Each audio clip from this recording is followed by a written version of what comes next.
satisfied with how the government is doing some things, making some calls about these issues. So you decide to do something about it yourself.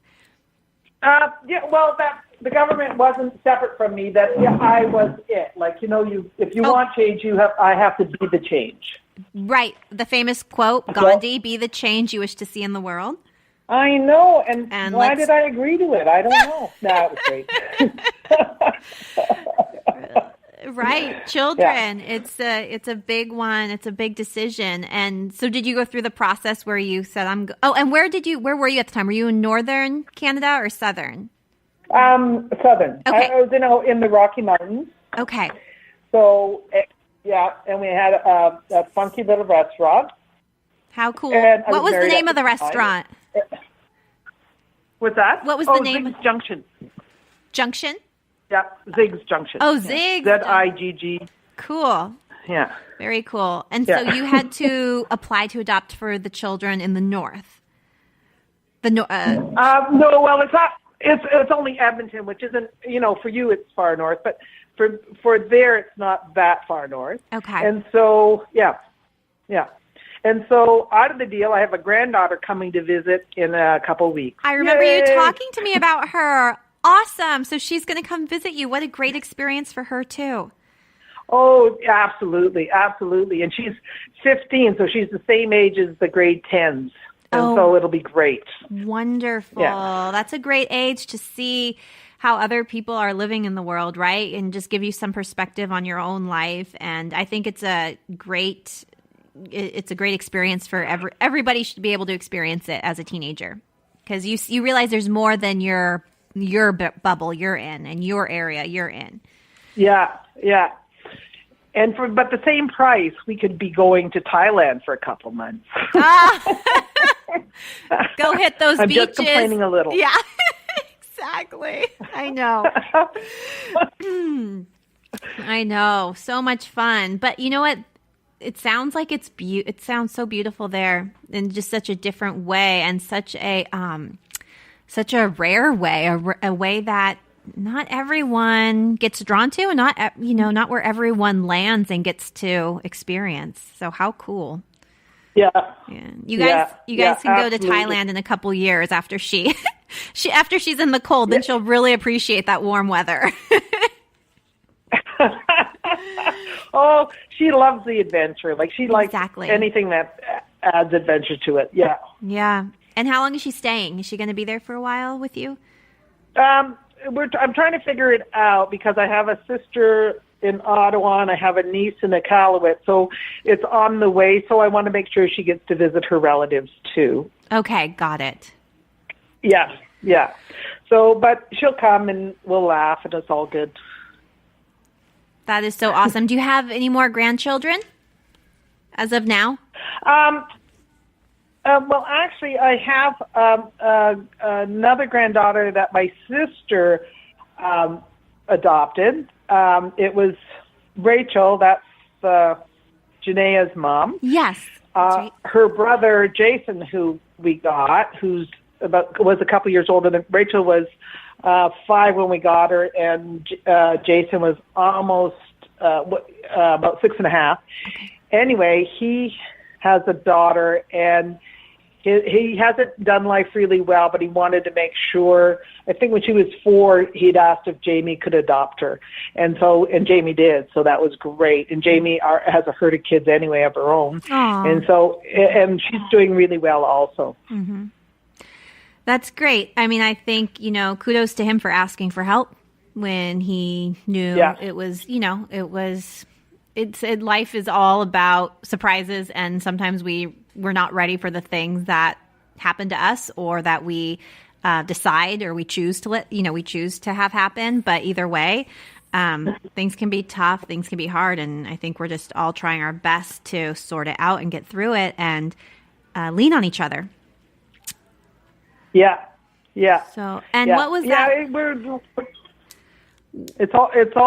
all, no one's going to get there first. No one's going to be, we all got to get there together, wherever it is.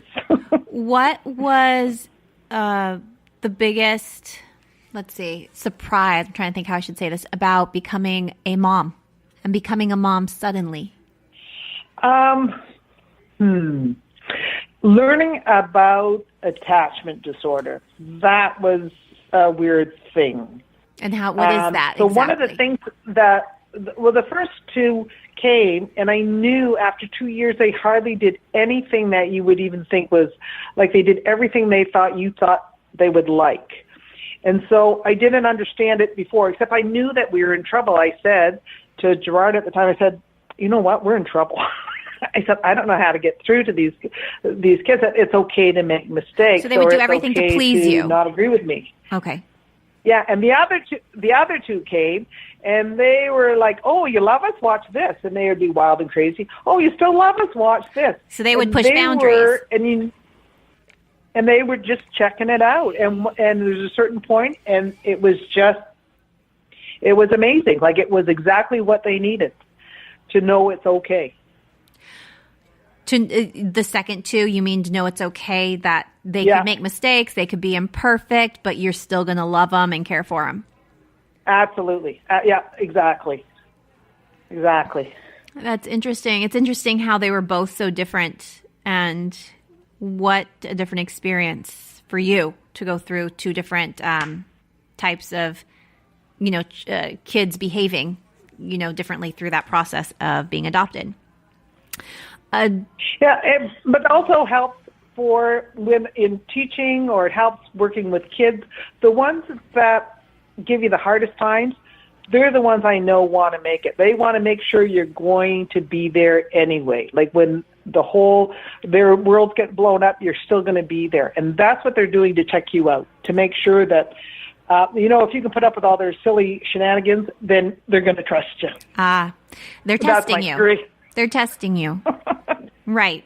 Right. Seeing if you're there for the long haul, the long run. And I'm sure there were many times going through that you really are put to the test, and it's like, goodness, this is hard, but I gotta persevere. Yeah. For you, what was your go-to to get through times like that? Because you're such a positive, cheery, and strong person. Yeah. How did you get through those times? And you were married at the time? Well, I lived in you had a partner? Yeah. Okay. And we did pretty good. And now I was in the Rocky Mountains. We hiked, we skied, we biked. I think the earth was healing for the kids. It was super healing for me. I'm at home in the mountains. Like I'm at home, hiking, skiing, biking, breathing in fresh air. So I think that was the perfect thing. And the ultimate thing, if this is what I was going to, what was it? The oldest girl, she had, what did she do? With a curling iron, she had burnt the carpet. She had left it, burnt the carpet, and these yoga pants, after, when you're 30 something and you buy at that time, they were like, I don't know, $60 yoga pants, which right. I wouldn't normally buy, but I did because I liked them. And they, and she had taken the curling iron and it burnt them. And it was like, oh my God. But I was late for yoga, so I hurried up and went to yoga. By the time I got home, I wasn't mad anymore. So I thought, wow, everyone should just do yoga. Agree. Totally agree. As a big yoga advocate, yes.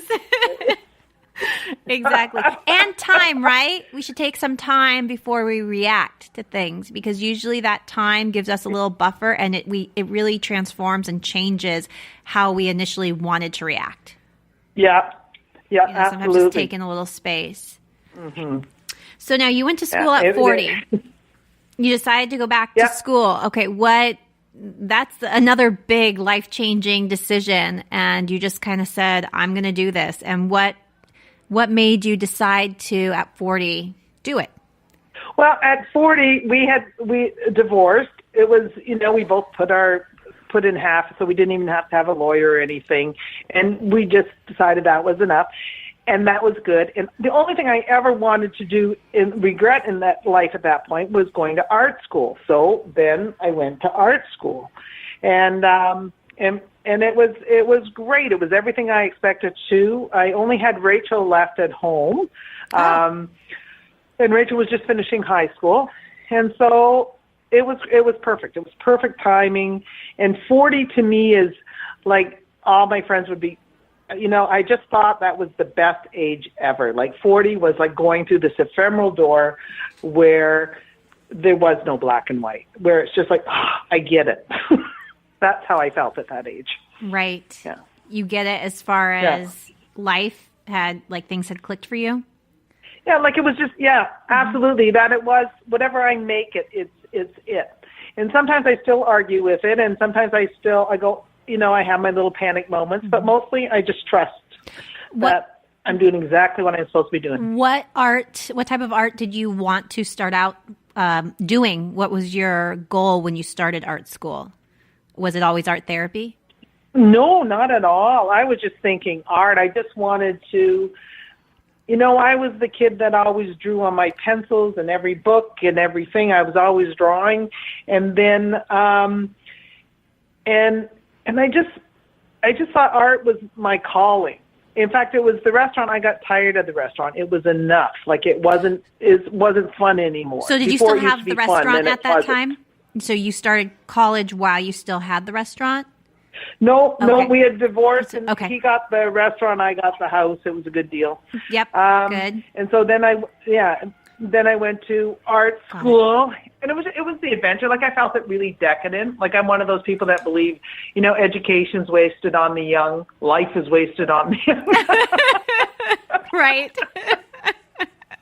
Yeah. So it's it was good. It was all good.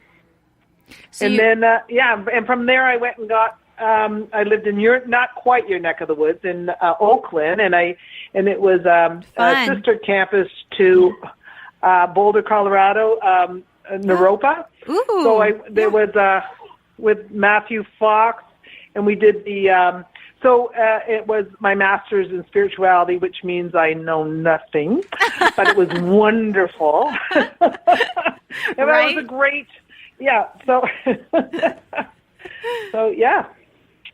Wow. And then what led you to art therapy through that? How did that find you or you find it?